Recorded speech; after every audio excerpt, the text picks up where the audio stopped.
araw guys, pag-usapan lang natin ang breaking news. Katniel magkasamang bumili niyan ng ice cream. Exclusive nga naman kasi guys, pinag-uusapan sina Daniel Padilla at Catherine Bernardo. Finish na, Katniel spotted sabay bumili ng ice cream sa Baguio City. Exclusive yan. Na alam naman natin kasi guys, si Catherine Bernardo hindi niya kayang pigilan na wala ang isang Daniel Padilla. Na alam naman natin kasi guys, nagpaparamdam si Catherine Bernardo. Siya mismo kasi guys ang nauna. Pero alam naman natin guys, may kadahilanan. Ayon kasi guys sa iba at ayon umano guys sa mga Dilulu fans at mga netizens. Baka daw kay Tita Che. Yun ang kadahilanan nila. Pero sumabay din si Daniel Padilla. Siyempre guys, 'di ba? Mahal niya yan. Si Catherine Bernardo yan. Na alam naman natin guys, nagmamahalan sila. Kahit maraming issue na pinag-usapan, alam ni Daniel Padilla na iisa lang ang nasa puso ni Catherine Bernardo. Walang iba kundi si Daniel Padilla. Siyempre guys, 11 years. Alam ni Daniel Padilla kung ano ang kaugalian at kalakasan ni Catherine Bernardo. Kita nyo naman guys, no? Nagkita sila sa Christmas special. Na-starstruck siya, kinilig siya, at nagkaayos pa sila. At lalong-lalo na, nagkaroon pa sila ng commitment sa isa't isa. At lalong-lalo na guys, abol ng abol si Daniel Padilla kay Catherine Bernardo. Ano naman guys ang hakbang ni Catherine Bernardo? Siyempre guys, kailangan magpaalam muna siya sa kanyang pamilya. Ano naman guys sagot ng pamilya? Ayaw nila kay Daniel Padilla. Kasi baka ano pa ang sabihin daw ng maraming tao. Keso marupok siya, keso ganito.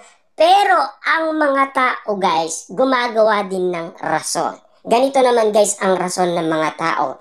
Kesa daw mapunta siya kay Mayor Mark Alcala, kay Daniel Padilla na lang. Yun kasi guys ang saloobin ng maraming tao. Tama nga naman sila guys, 'di ba? Kesa kay Mayor Mark, at least alam kasi guys ng mga tao, nagmahalan naman sina Daniel Padilla at Catherine Bernardo. Kita niyo naman guys, spotted sila. Sabay pa silang bumili ng ice cream. Ano ang ibig sabihin niyan? Magkarelasyon ba sila? Or iba ang relasyon nila sa isa't isa? Siyempre guys, alam naman natin, hindi natin kayang pigilan ang nararamdaman ni Catherine Bernardo at Daniel Padilla. Ika nga guys ng mga pambansang marites, may kanya-kanya silang free will. Kung sila man ay umiibig sa isa't isa, wala tayong pakialam doon.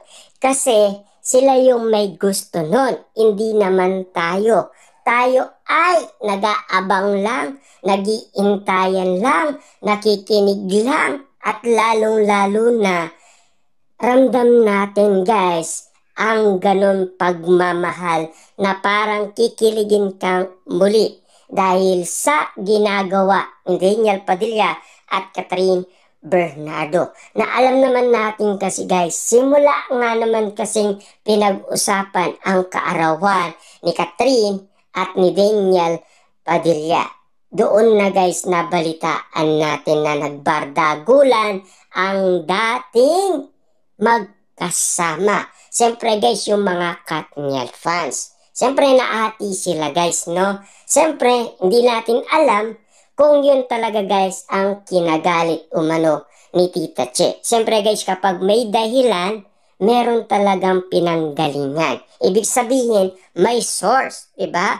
Kung bakit naiinis umano si Tita Che sa ginagawa umano ng mga Dilulu fans. Kumbaga, sila pa yung nagbabardagulan, sila pa yung may gustong ipag-iwalay si Daniel Padilla at Catherine Bernardo. Siyempre guys, alam naman natin, no?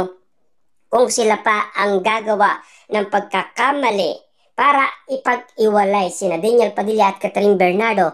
Pero noon guys, pinagtatanggol pa ang Katniel para lamang guys aminin nila na hindi nagkaiwalay ang Katniel, ang kanilang idolong si Daniel Padilla at Catherine Bernardo. Lalo-lalo na kasi guys, may mga latest pang post si Daniel Padilla, magkasama sila ni Catherine Bernardo noong November 23, 2023. Yan kasi guys ang updated last ni Daniel Padilla kay Catherine Bernardo. Pero ngayon guys, alam naman natin, no? Ramdam na natin ito.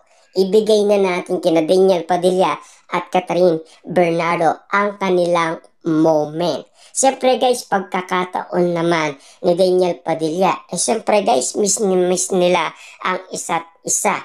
1 year nga naman kasi guys, hindi sila nagkita, nagkausap. Siyempre, hindi rin sila nag-arutan, nagkulitan, at lalong-lalo na, hindi rin sila nagbanding. Siyempre guys, ang inaasaan natin na sana matapos na ang isyong ito at intrigang ito. Ang iniintay na lang natin guys, mag-propose si Daniel Padilla kay Catherine Bernardo. Pero kasi guys, alanganin. Bakit? Kasi may trabaho pa sila.